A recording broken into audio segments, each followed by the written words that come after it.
Okay, welcome everyone. We have 2 more weeks for the spring semester, and we very much hope that Harvard will remain beyond that period of time in place. As you know, there is a big struggle going on now.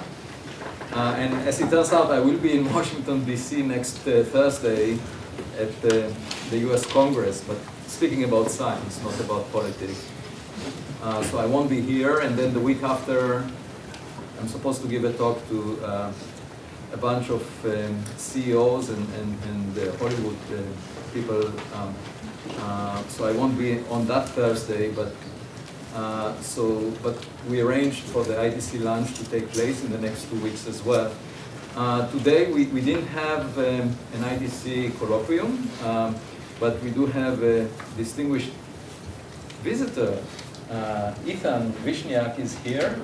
As many of you know, he is the chief editor of the Astrophysical Journal. That's why the quality of the journal is so high. Ethan, as it turns out, used to be a graduate student here.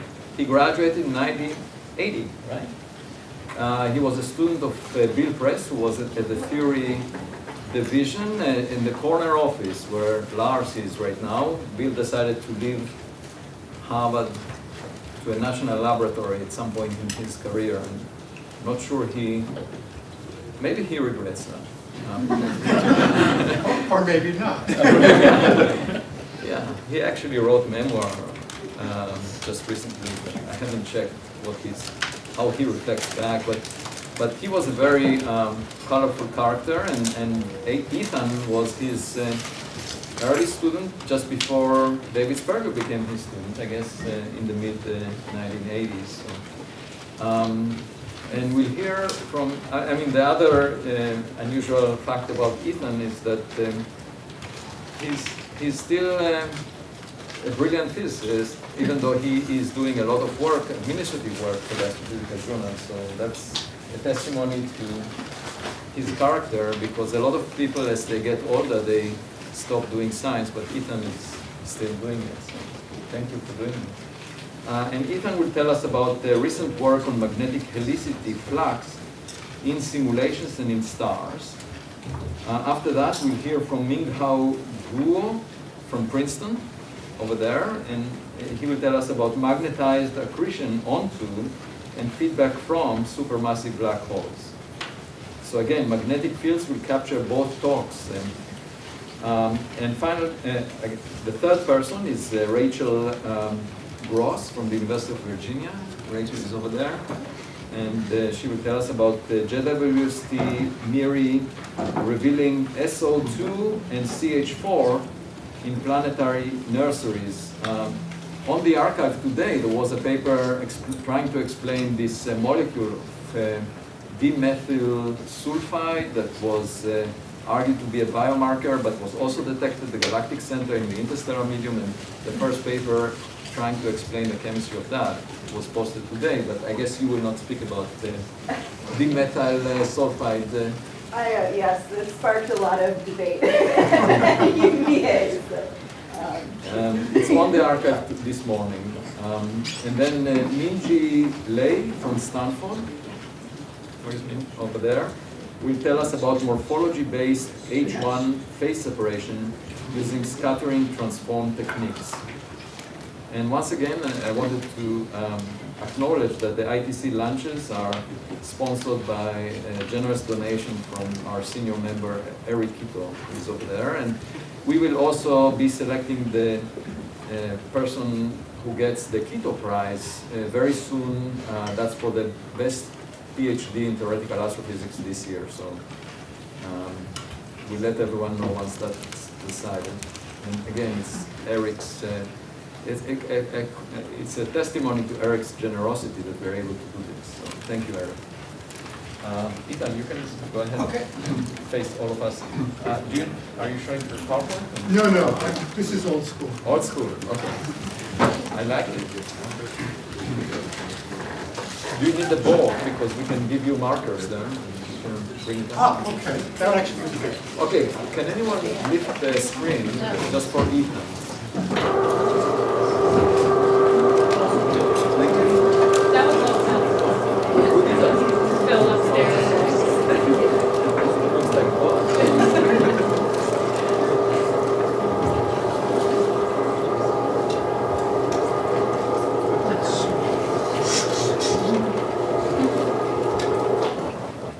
Microphone. Oh, Yeah.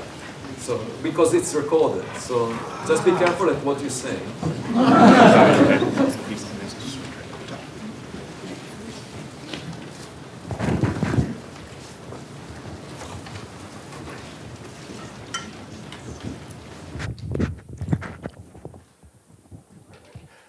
There are two ways to address the subject of being recorded. One is to avoid saying anything offensive to anyone, and the other is to say so many controversial things that no one can remember exactly what you've said. I don't know which I'll choose today. I've been in this spot before, but it's been a few decades, at least 3, maybe 4. I'm old.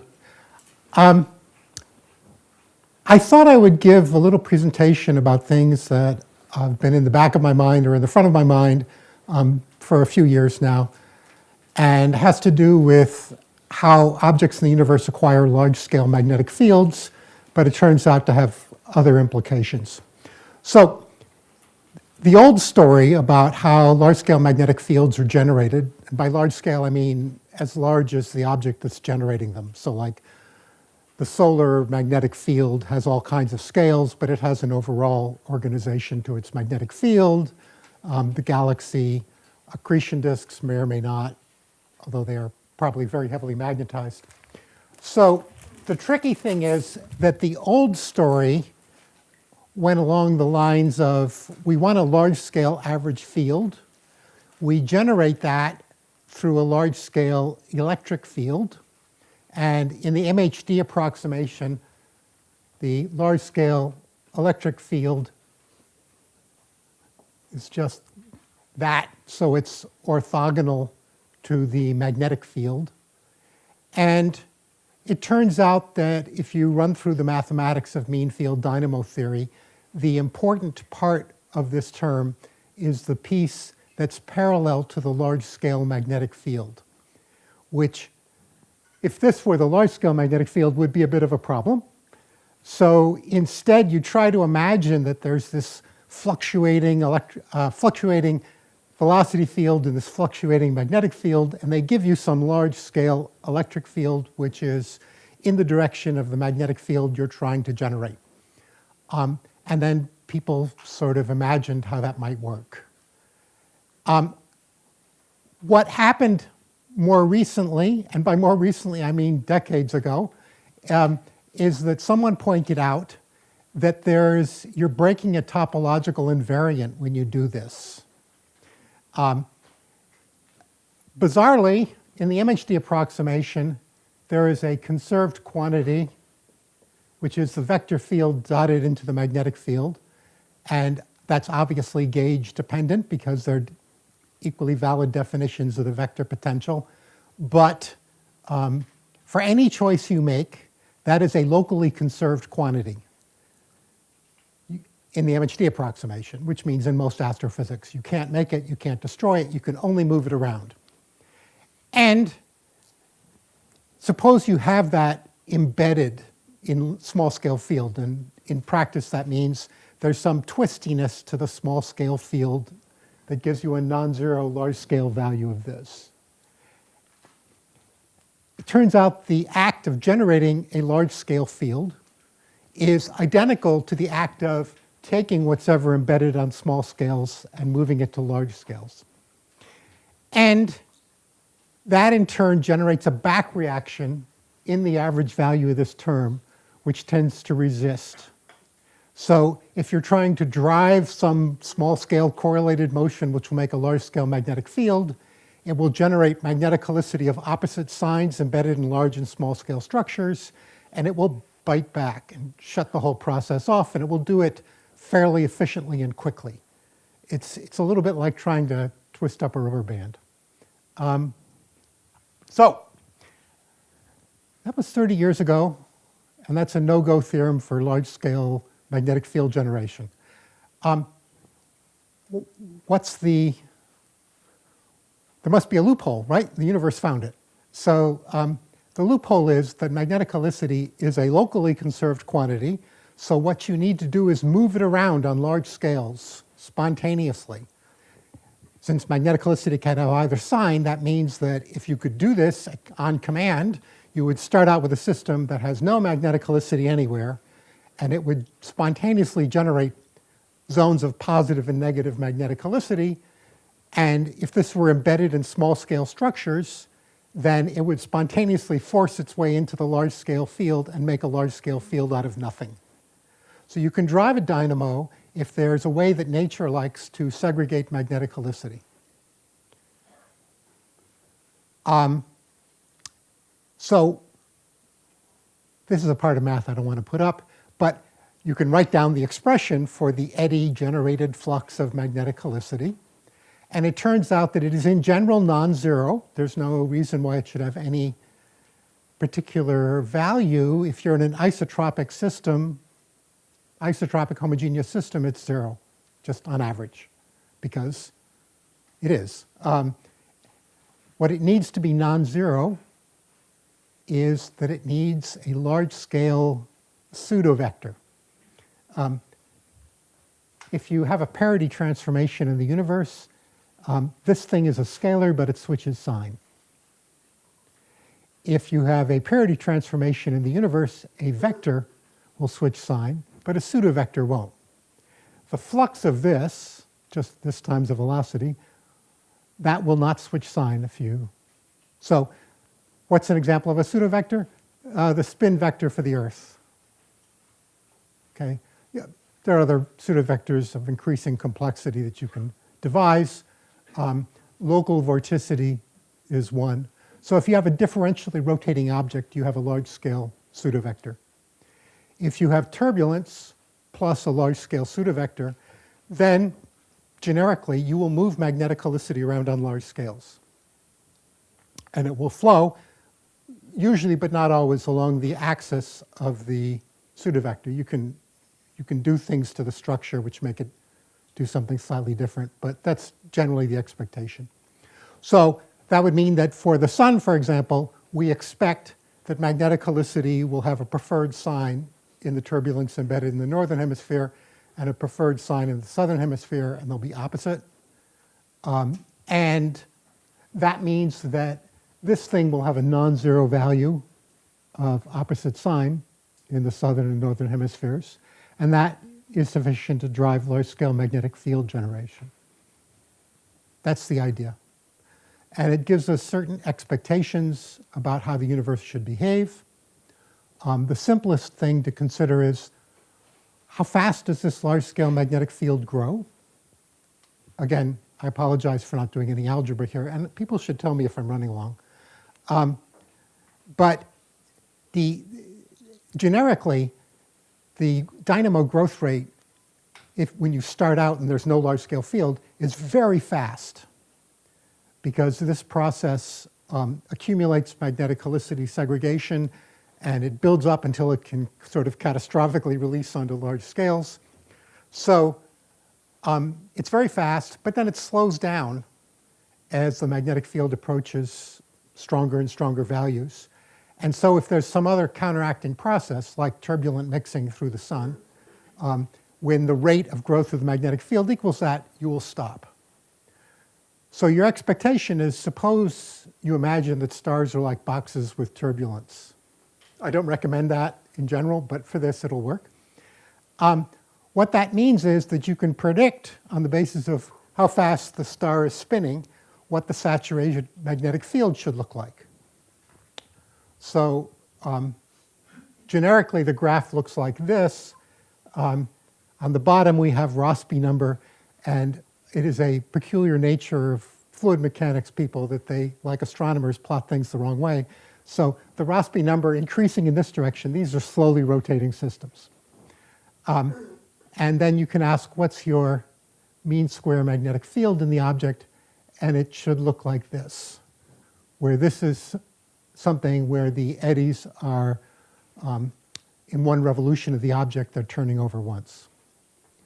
So up here, your magnetic field has saturated at a flat level because there's shear in the stars, which is helping to drive the process, but the magnetic helicity flux is actually decreasing because these are increasingly anisotropic two-dimensional eddies, and magnetic helicity transport works best if it's fully three-dimensional.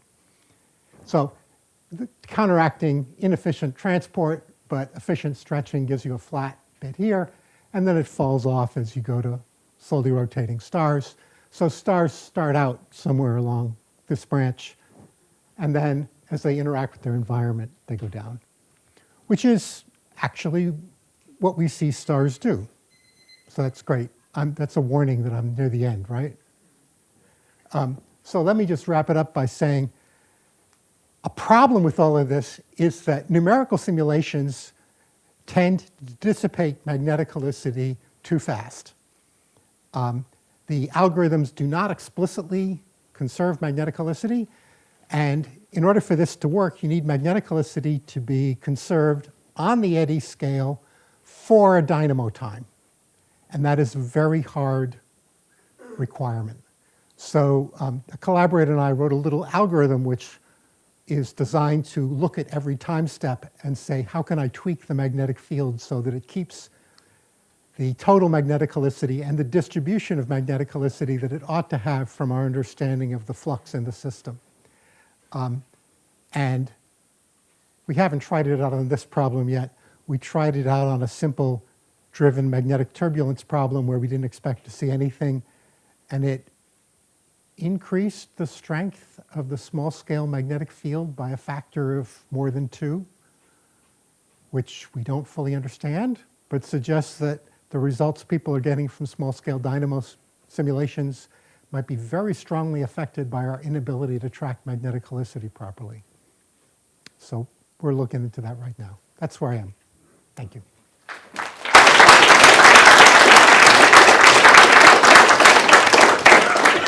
So Ethan, another interesting question is, shortly after the Big Bang, there was no A dot B on large scales, but we do see it in the universe, in the interstellar medium, in the intergalactic medium.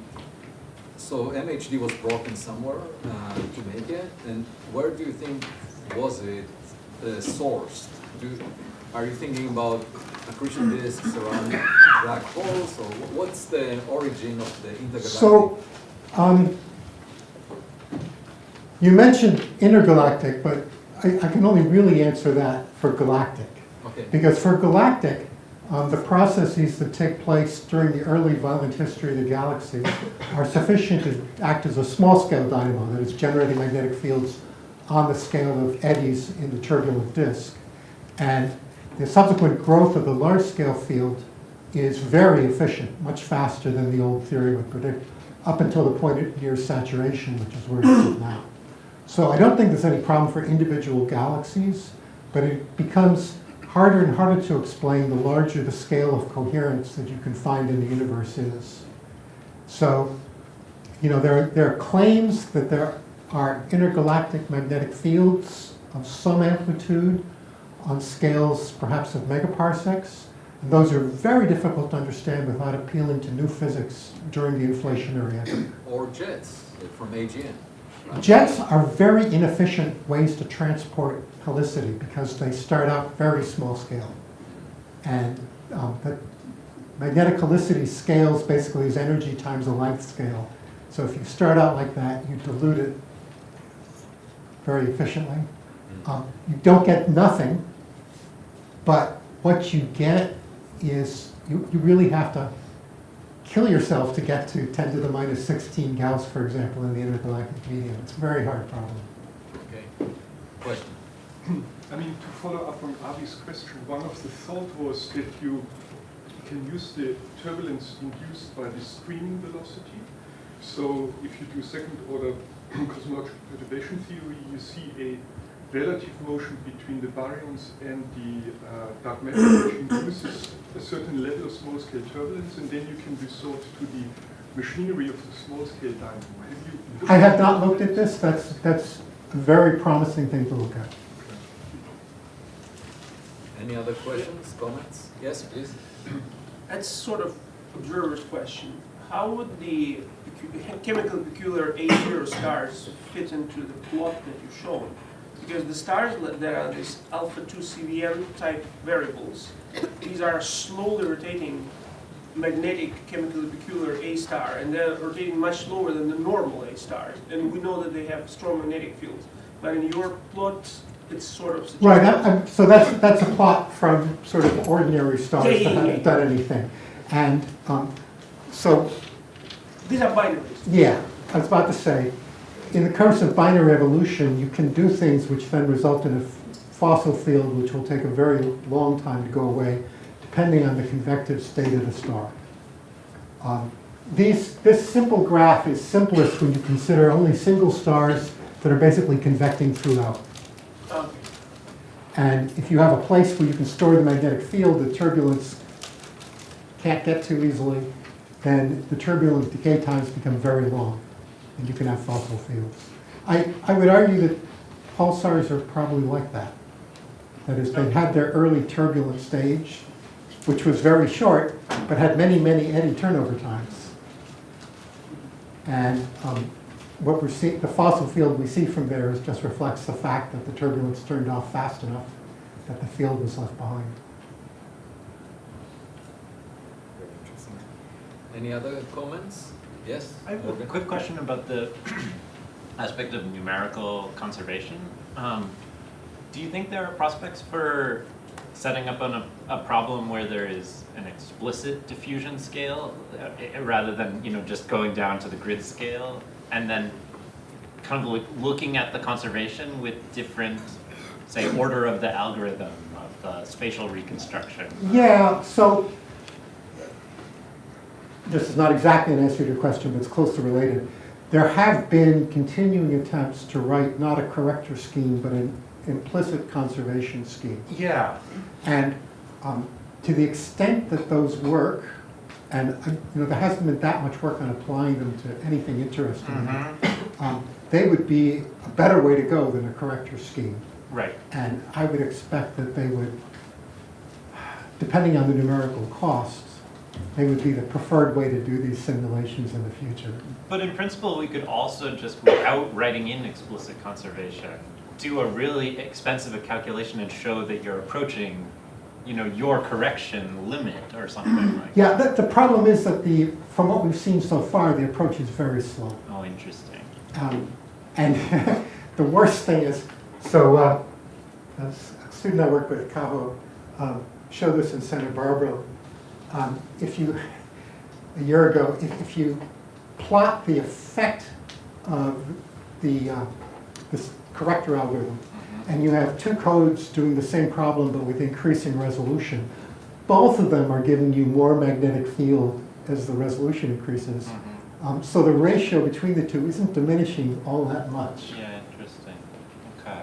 So I'm making the claim that the lower one, without the corrector scheme, will eventually get to the levels of the other one. And the other one is a preview, but that has not been shown yet. Thanks. Well, let's thank Ethan for traditional.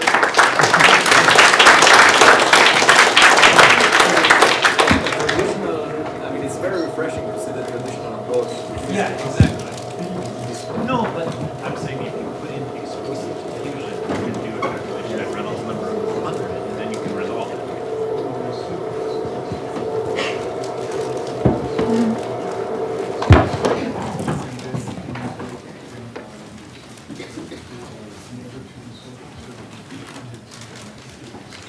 Exactly. So you just need to make sure that your explicit diffusion scale is resolved. If you connect your laptop, it should. Oh, yeah, it's here.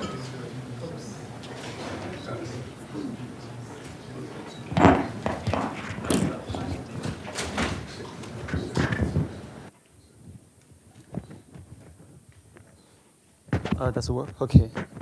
Yeah, I would say I also love board talk, but today I have to show you many movies about my recent work.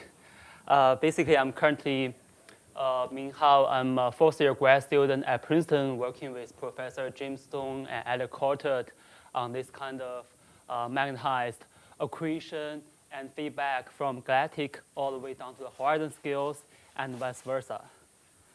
So the typical system Let me start by this kind of beautiful image of the Perseus cluster, where on background, the white shows the galaxy optical band, and X-ray shows the blue. It's basically the cooling of the hot gas. Also, the radio in red is showing basically something about the feedback from central region, which basically heats up the cooling hot gas. Also, another example is this kind of galaxy where you have the X-ray, and in the X-ray cavity, we have this kind of radio lobes. So they are interacting with each other. Another textbook example of this kind of aging feedback is Hercules A, where we have a supermassive black hole, not this one, but there is another supermassive black hole here, drives such beautiful radio jets and lobes. So the thing is that actually it seems like the feedback power is similar to large-scale cooling. So the black hole somehow knows its large-scale conditions, even though the size is different by 9 orders magnitude. So the question here in terms of simulating this kind of system is that given large-scale galactic scale conditions, what is the accretion rate through the horizon? And more importantly, what is the feedback power, and does it balance the large-scale cooling or not? So to address the first question, we use so-called zoom-in technique, which actually widely used in the community now. And for the second question, we propose a kind of new cyclic zoom method. The paper just come up today in the archive. So I'll start with the first part about this kind of zoom-in technique, where for such a system, we have a hot halo on large scales. And if we zoom in, you see this kind of with turbulence and entangled magnetic field as initial conditions. We have some cold filaments in the central region. And this cold filaments is gradually falling toward the central region, forming so-called chaotic cold accretion. And if we further zoom into central region, we can see that these cold filaments would gradually circularize to form accretion disk. Left is showing the face-on view, and right is edge-on view for the same disk, where gradually you form this kind of beautiful accretion disk and spiral arms in the central region, where here, if you zoom to the inner edge of the accretion disk, still you get a turbulent flow. So you can understand its dynamics, and you have a truncation where in the central region, it's more like a hot, turbulent magnetized accretion flow with moderately rotation, and also the edge-on view shows the kind of structures. Finally, we can convert this into a real GR-MHD simulation in the central region around tens of RG, which is actually 3 milliparsec, pretty small scale. Initially it's 30 kiloparsec. And then we find this kind of magnetic arrested accretion disk. You have flux eruptions, and in polar region there's a jet. This is the project density, so still outflows at something like this. So basically now we get such a beautiful picture of the multi-scale accretion flow from galactic scales all the way down to horizon scales.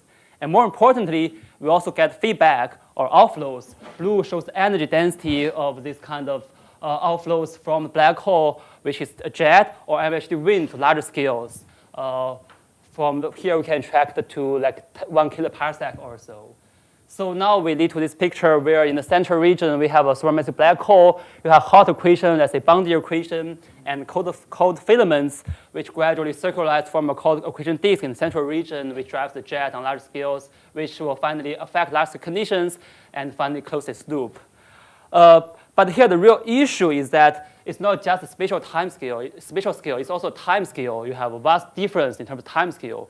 So we really want to let these two scales talk with each other. We have to do something, very special. So the first thing, of course, you can use brute force, like some direct simulations where you run the simulation for a month or even a year to track the inflow and outflow. That's okay. They are communicating with each other, good. But you cannot run for sufficient large, like galactic scales for boundary radius, which is 1 million times of RG. So this motivates to the second class of method, which is something like zoom-in by Sean Ressler and by myself, and also hyper-refinement by Phil Hopkins, also remapping between different codes. You have codes for galaxy simulations and GRMHD. You can get the inflow right because it's a one-way communication. Also, you can get this kind of multi-scale picture like I just showed before. But the outflow, you cannot track it to large scale so that it can affect the large scale environments. So this motivates to the third class of method. The first is, I believe, Harren Cho here doing this kind of multi-zone approach. trying to bridge all these scales. And inspired by their work, we propose this kind of cyclic zoom method, which also is also trying to tackle this problem, but with a slightly different treatment in terms of how to do that, and also especially the magnetic field.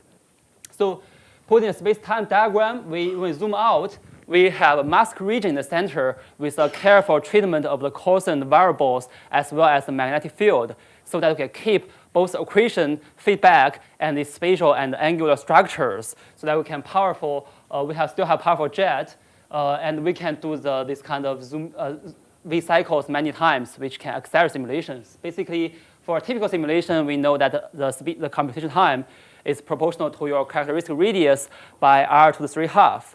But for our cyclic zoom, because we effectively escape, we jump a large time step, instead of this kind of traditional simulations, which could take like 50 years for this kind of galactic scale simulations. In our case, the computation time increases with time logarithmically. So you basically get a large acceleration. And also, if you have a jet for a spinning black hole, the acceleration is more like square root of r, but still we can get like 10,000 or 100,000 times speed up, which can bring that simulation to be effectively done within 5 days. So we have done lots of validation runs for this method because we can sometimes include lots of simulation. I won't go to details, but I'm happy to talk more later. So I think it's very, very hard. So in the beginning, my advisors, Jim Stone and Elliot Cott, said, no, it will never work. But it turns out it works, and it works very well. Yeah. So we can now finally go to the galactic scales. One example, and probably one of the most important examples, is the galactic boundary equation, where you have a realistic boundary radius with a temperature of 10 million Kelvin. And we get this kind of nice, turbulent, magnetized structures from the boundary scale all the way down to a central region. The circle marks the region between the different boundaries. And also for a spinning black hole, we get a jet in the central region, which propagates to some kind of mesoscale, but the jet is typically choked. So we never get a strong jet in this case, but of course in other cases it can be different. But basically now we finally can answer the questions I proposed in the beginning of the talk. Basically, first question is, what is the accretion rate? The accretion is suppressed relative to the boundary rate. But the thing is that basically we have both strong inflow and outflow. So the net accretion flow is just a tiny fraction of that. It's like 1%. And this scaling between min versus the radius is something like square root of r, which is different from boundary, which is constant, or convection-dominated accretion flow is something like c daf, which is like another scaling. And also we get feedback efficiency, basically how many energy power divided by like m dot c squared. It's like 1% for this kind of non-spinning black hole. It's dominated by EM flux in the center and hydro flux on larger scales. And also for spinning case, we get similar thing, but the efficiency is 10 times higher. It's 10%. But the accretion rate is actually pretty similar. It's only different by a factor of 2. And we can not only track this kind of statistic steady state, we can also track long-term evolution. Basically, if we put a small torus around black hole, if we run much longer than the viscous time, the disk is either accreted by the black hole or converted to outflow, which escapes to infinity. And showing here, basically the accretion rate drops by a factor of more than 10,000 times, over like 10 million RG over say. And then the disk mass is basically, the disk basically disappeared, only left something, the residual in the central region. And we have some nice theory to understand long-term evolution of the disk.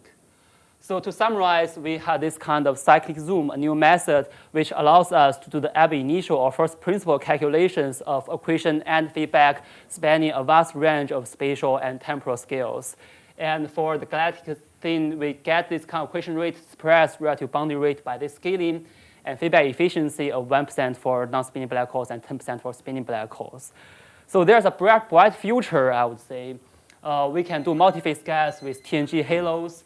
more realistic, large-scale initial and boundary conditions. And this can provide a better subgrid model for cosmological simulations. And we can also use this method for other problems, very different environments, as long as it spans vast spatial and temporal scales. Let's say if we put radiation to get super-attendant accretion, also convection in stars, star formation, and so on. So I'll stop here. Thank you.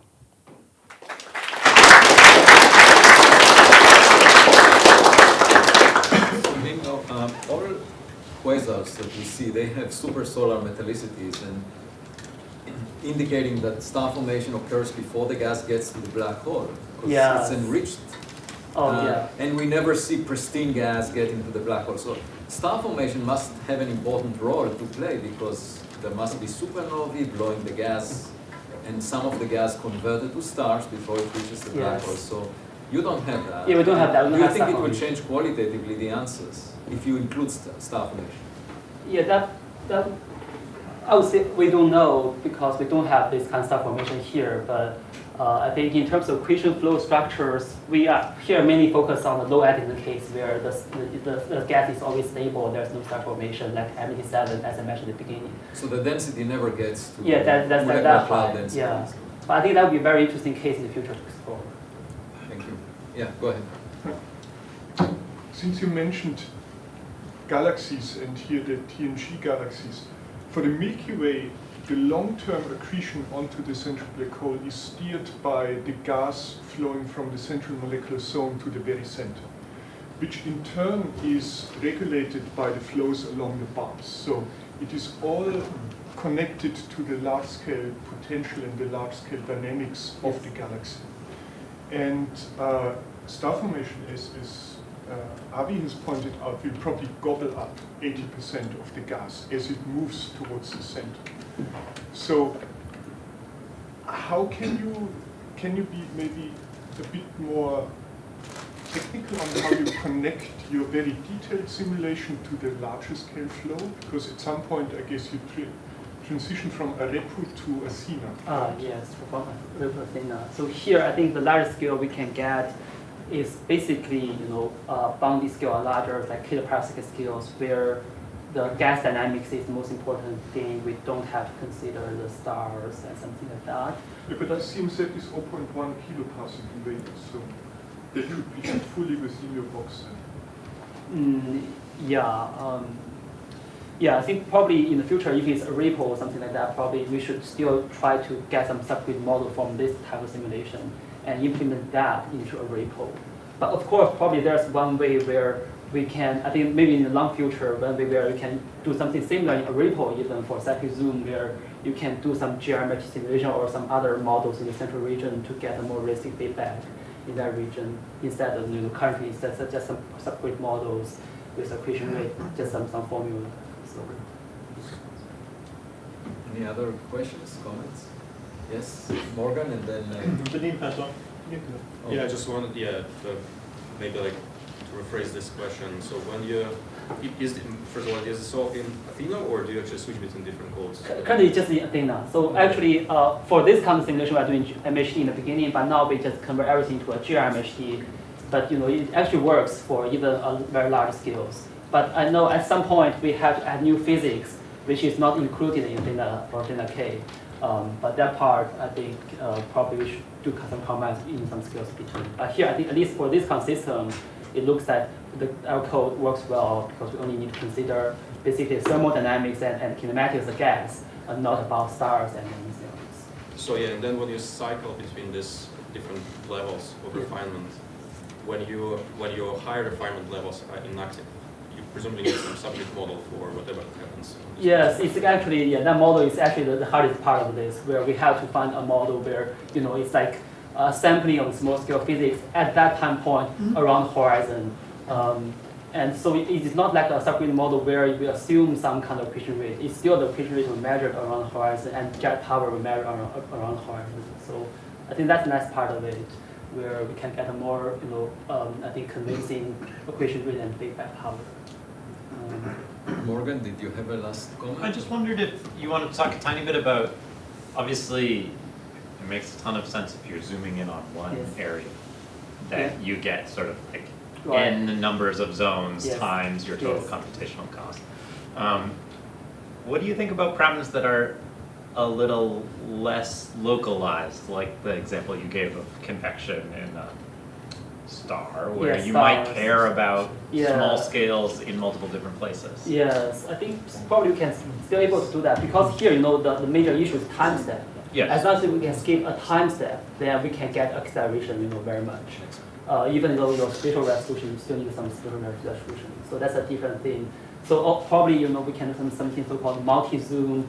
Currently, probably already we can zoom into different galaxies simultaneously, and probably we can do, I guess, multi-cyclic zoom thing, in the future. Interesting.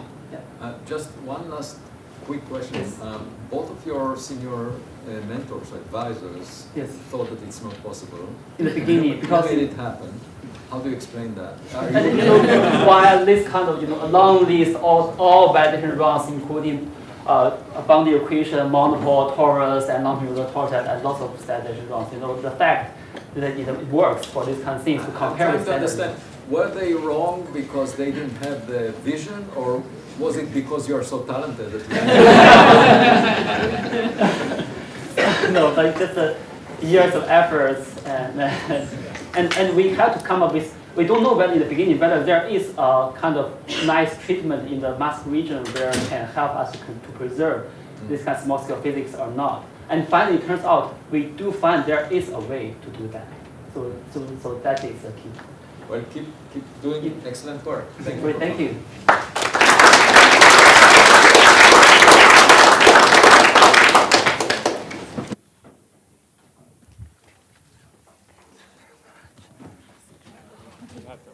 Oh, sorry.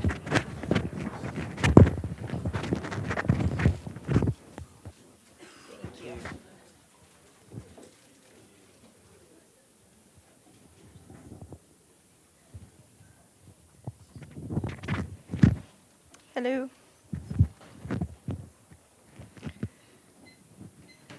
Okay, hi everyone. I'm Rachel Gross. I'm a graduate student at the University of Virginia, supervised by Ilsa Cleaves. And I'm really thankful to talk to you about the work I've been doing as part of the Karinos team led by Yalun out of Riken. And so I'm going to be talking about some JWST observations and some SO2 and methane ices. So the Karinos program were observations done for a cycle for the James Webb Space Telescope using the mid-infrared instrument with medium resolution spectroscopy. And the goal of this program was to study the origin and evolution of complex organic molecules, which I will call COMS from here on out. And so we have 4 class 0 protostars, ranging from 2 that have very rich gas phase COM emissions, B335 and L483, and then 2 that have more COM poor gas emissions, IRIS 15398 and Serum 7. And so part of the program is we want to ask where does this rich COM gas originate from, and why do we see this diversity? And so just a little quick background, COMs are carbon-bearing molecules containing at least 6 atoms, and they're thought to be precursors to more complex prebiotic chemistry. And so one of our questions is, can ices help explain the origin of this rich COM gas that we see in some of these sources? And so because COMs do form efficiently on grain surfaces from simple species through various reactions, and then they desorb into the gas phase, also by various mechanisms depending on environment. So the relative abundance of these simple ices can really help set the stage for what COMs form and in what quantities. And so this early initial chemical environment of protostars really allows us to study how COMs evolve. And so transitioning into sulfur, sulfur is essential for life here on Earth, a key component of amino acids and enzymes, but it's also been puzzling astronomers for a very long time. So we have what's called a missing sulfur problem. And so what we see in the dense ISM, cold clouds, young stellar objects is about 2 to 4 orders of magnitude lower than the solar sulfur gas abundance. And there's been a lot of studies trying to figure out where this sulfur is. Here's just a few that I handpicked, just showing all the different forms that sulfur could possibly take. We're going to focus on ices, so when it freezes out in the cold cloud. And so specifically sulfur dioxide ice. And so JWST detects ice in protostars from the icy grains in the protostellar envelope that's accreting onto the disk in the young protostar. And so backlight from the protostar and the disk pass through the envelope, and then JWST sees the absorbed species, and we can get an absorption spectrum. And so here are the four sources, the flux density, and I've just highlighted the different ice features that we see, so really beautiful ice features in these sources. And if we want to focus on sulfur, we have to narrow into this tiny little region between 7 and 8 microns, known as the calm fingerprint region. And so here we have a very prominent methane peak at about 7.7 microns. And on the blue shoulder, we have sulfur dioxide. Now, sulfur dioxide is challenging to try and constrain the abundance of by itself. As you can see, it's kind of sitting in the shoulder of methane, but there's also a lot of overlapping species in this region. So very difficult to try and pull out SO2 by itself. And so we want to measure the SO2 column densities with respect to methane to try and constrain it in some way that we can compare the sulfur content across the different sources. And so how do we get those column densities? We first need to subtract a continuum with a chosen baseline to get optical depth for each of the sources. And this is actually a really important consideration. So here is the 7 to 8, zoomed into that 7 to 8 micron region, and we have our methane ice feature. And so basically we fit a polynomial to isolate those ice features that we want to study, and we can get an optical depth spectra. But it's very easy to over or underestimate ice abundances because it's all ice. We're kind of creating this continuum. And so this is particularly important for weak features. If you cut off that ice absorption, a weak feature like SO2 could disappear entirely. And so we've developed a kind of a new baseline fitting technique, and that's what these gray bars represent. We find regions that we think would be good guiding points for this polynomial, and then I have a program that drops a random guide point in there and gives me a polynomial fit. And we can repeat this as many times for a pseudo-random generating multiple baselines. And I did 50 for each source, because we also want to know, well, how does the baseline choice affect how we get our column densities?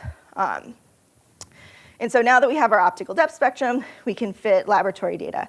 And so for this study, I've used data from the Leiden ice database, or LIDA, and these are the species, the ratios, the mixtures that I use particularly for this study.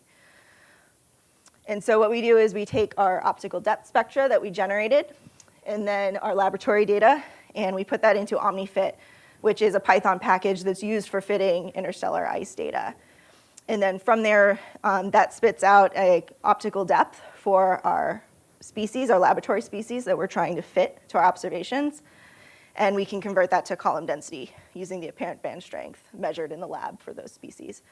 And then we can get our, our SO2 to CH4 ratio. And then we can use standard deviation as an uncertainty. And so if we fit with pure SO2, which is shown here in the red, so these are all different ice species, these colors. SO2 is red, and the methane feature is blue. And so for 3 out of these 4 species, or 4 sources, we have about 20% of SO2 to CH4, which was higher than expected.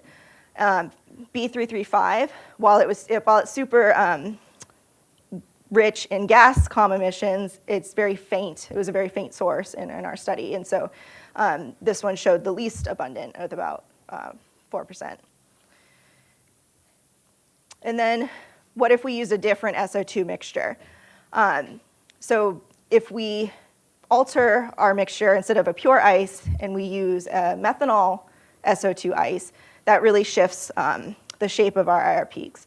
And so previous studies have shown that either a pure or a methanol mixed SO2 ice seem to reasonably fit this feature in protostars. So these are the 2 mixtures that we've gone with. And so if we put in this mixture, instead of the pure, keep everything else the same, you immediately notice that the abundance of SO2 drops down a lot.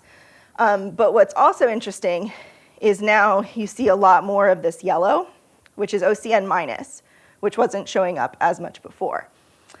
However, we've also can see that it's shifted a bit. So not quite in some of these sources as good a fit as with the pure SO2, which I find interesting.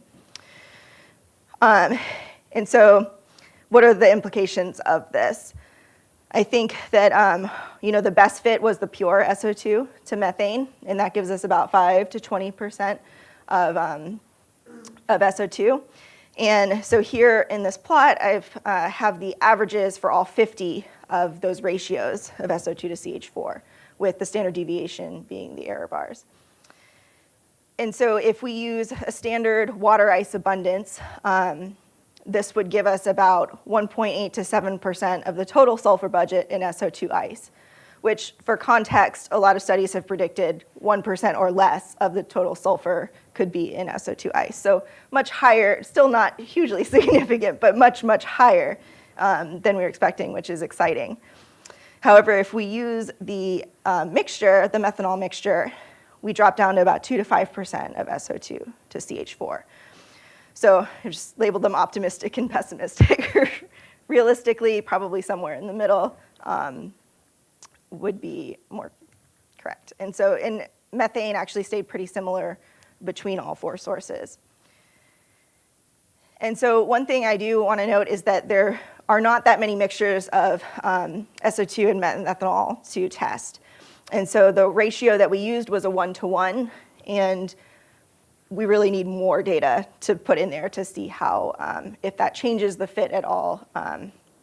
And so I will leave up my takeaways. I'm not sure how good I am on time, but JWST is really revolutionizing our understanding of ice, and we can uncover weak features, which is really exciting. However, the weaker the feature, the more sensitive it is to baseline choice. So that's a very important consideration when fitting data like this. And then SO2 ice can lock away a few % of volatile sulfur when we fit it with the pure SO2. And this technique can hopefully be applied to other weak features in this calm fingerprint region where we have a lot of overlapping of complex organic signatures. So that'll be the next step, is to start trying this randomization technique with other species. So thank you.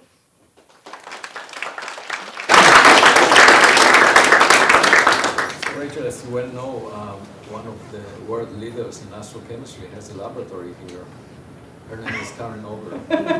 I have heard rumors of that. So, will you do the experiments necessary? Well, so I was going to ask a question actually. What ice do you expect SO2 to be mixed into, just from sort of a chemistry point of view? Like, what would be your best guess? That would be, like, if you could just pick sort of one sort of small set of spectroscopic experiments, like what would you want to see when it comes for SO2 and maybe other sulfur species as well, in terms of what, ice matrix they are likely to reside in? Since pure methanol doesn't seem like the most realistic either, I appreciate this good N number. Yeah, exactly. So that's where it gets more difficult, especially, the more you try to include more species or more ice absorption, it really drowns out those smaller species, which is why we kept the baseline pretty tight. As for like what ratios or mixtures to try, so Edwin Bugert in 1997, that paper did a lot of laboratory work with SO2 and CH4 and tested like water ice with both of these and also methanol, and found that wasn't really a great fit for this feature. So I think that I would first start with the SO2 to methanol, but just vary the ratio quite a bit, maybe 0.7% SO2 to methanol, and then just go up from there and just see if we do, the more methanol that's in there, the more it's going to shift that peak from the pure sulfur. But I don't know how realistic it is to have more SO2 than methanol in that region. Well, I guess my question is, do you expect SO2 to form as late as methanol, or sort of early on together with water, just from sort of a chemistry point of view, like if we're trying to think? Yeah. That's a good question. I feel like it would probably form sooner, would be my guess. So realistically, it's probably going to be just mixed or trapped with a bunch of other things in there.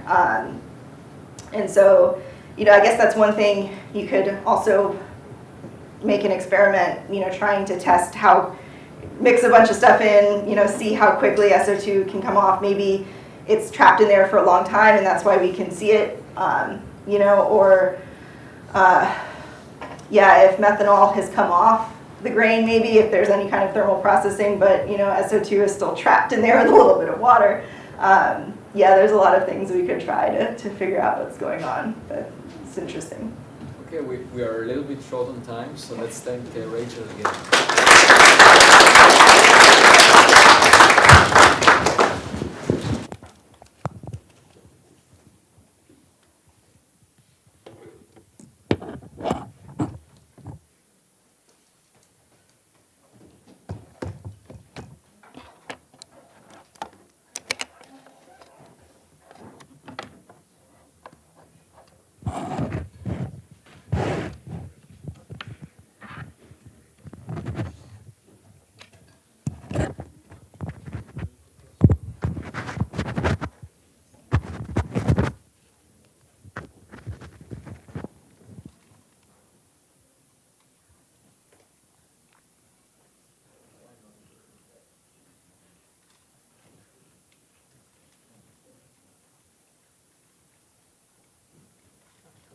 Hello, everyone.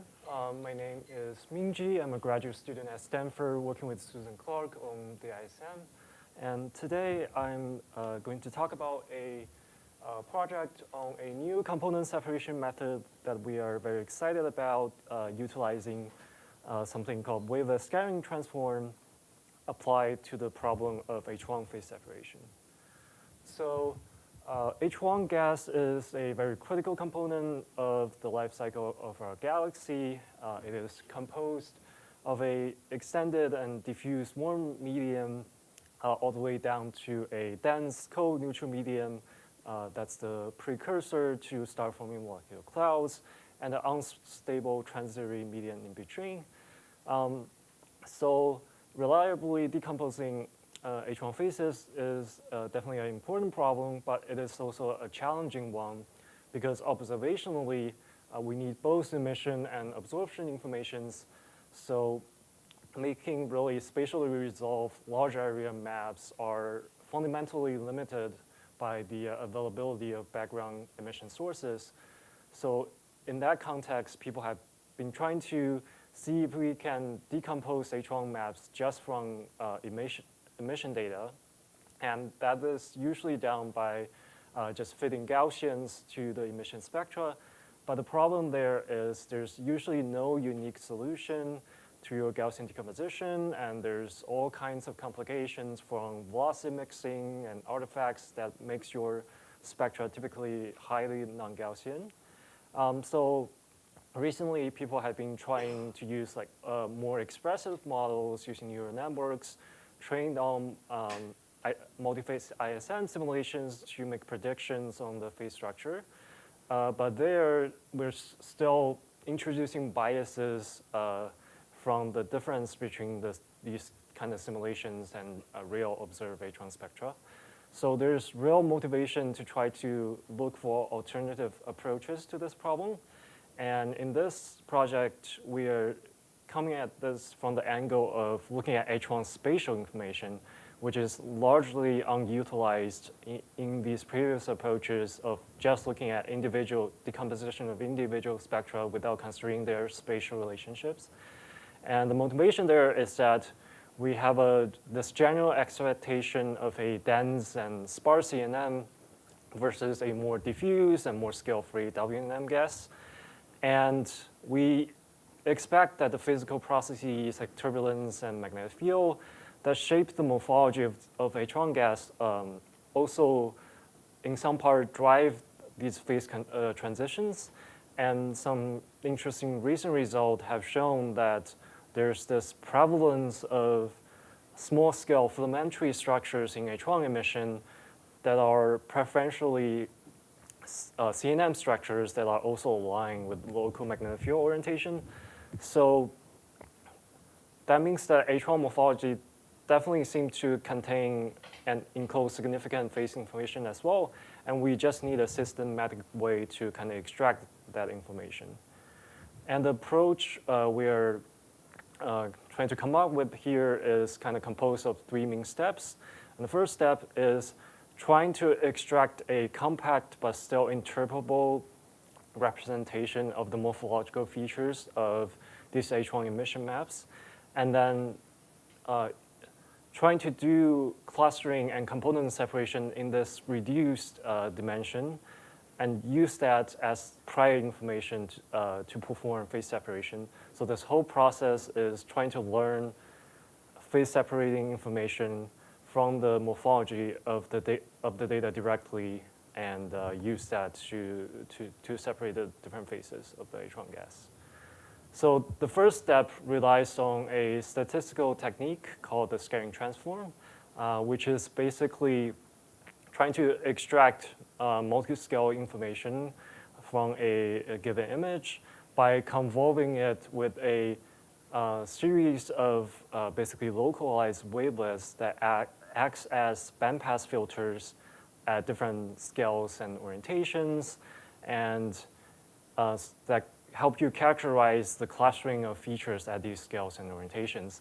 And if you do that process iteratively, that allows you to kind of characterize the interaction between different scales and orientations that give rise to more interesting morphological features like sparsity and filamentarity. So this process helps us to kind of derive a really compact representation of morphological structures from these input images. And the next step is try to separate these features, and we're trying to do that here using a standard Gaussian mixture variational autoencoder.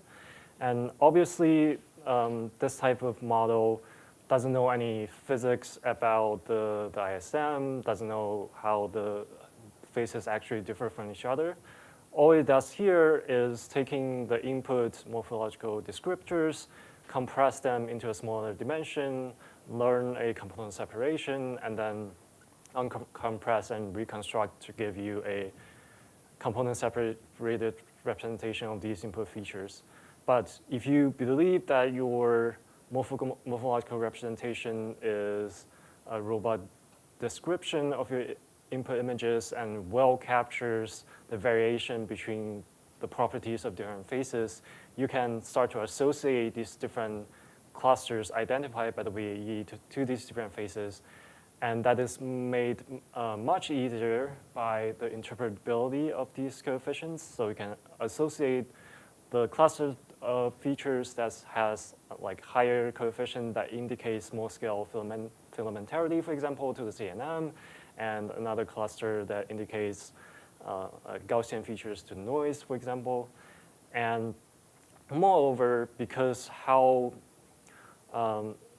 these scattering coefficients are a really robust statistical descriptor of highly non-Gaussian fields, even given very limited number of samples, you can visualize your result very directly through like a simple image synthesis process that's illustrated by these little animations here, where you start from like just any random Gaussian noise, and you evolve these images through a simple gradient descent process until their scattering coefficients matches the target scattering coefficients that you sample from each of these clusters.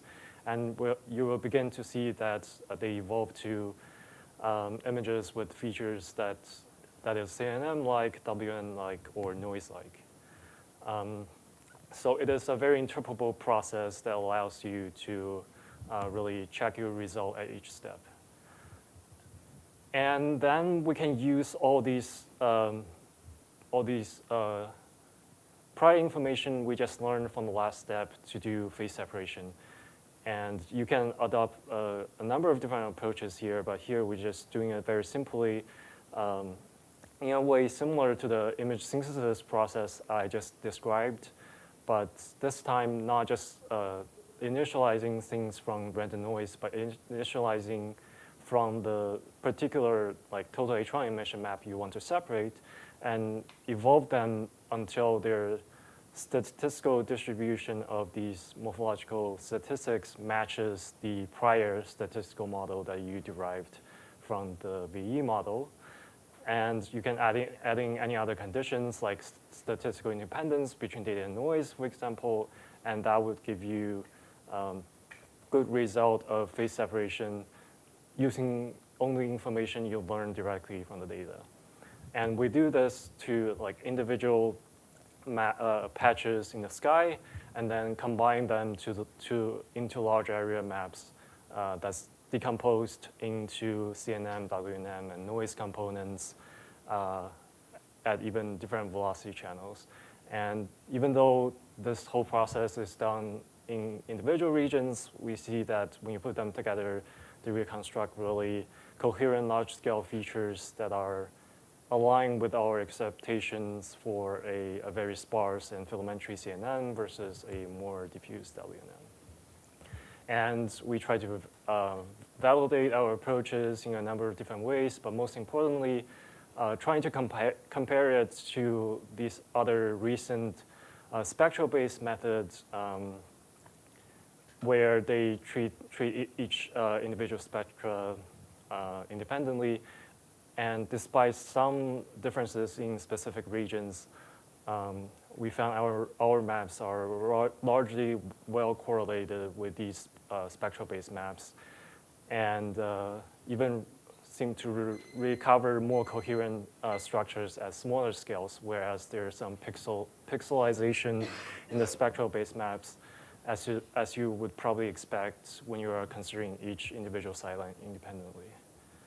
So in summary, H1 phase separation is a very challenging and under-constrained problem that can really benefit from complementary approaches.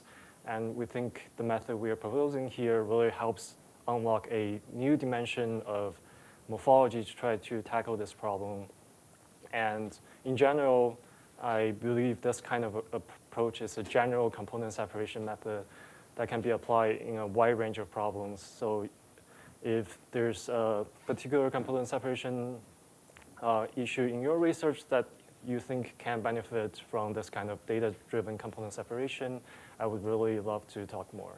And thank you.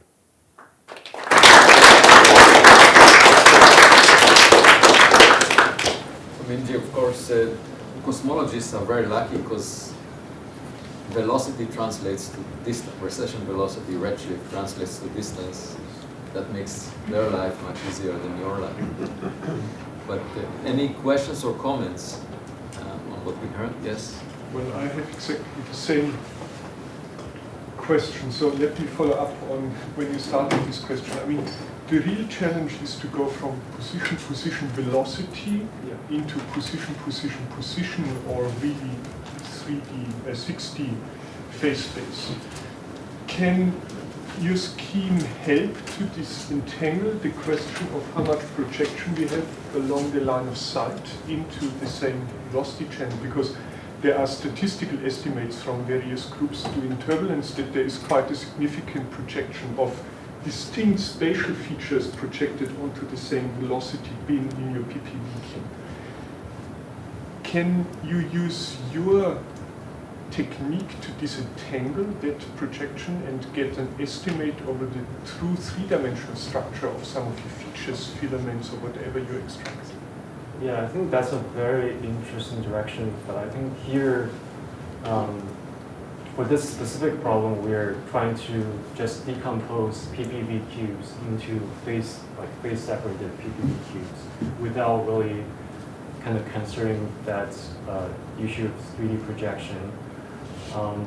But we are definitely thinking along the line of trying to combine velocity and distance information to to resolve that degeneracy using a similar, like, morphologically based approach by like morphologically associating distance, channel information, and velocity information. But for this particular framework, I don't think that would provide any additional information. Okay, we are way over time, and so let's thank all our speakers today.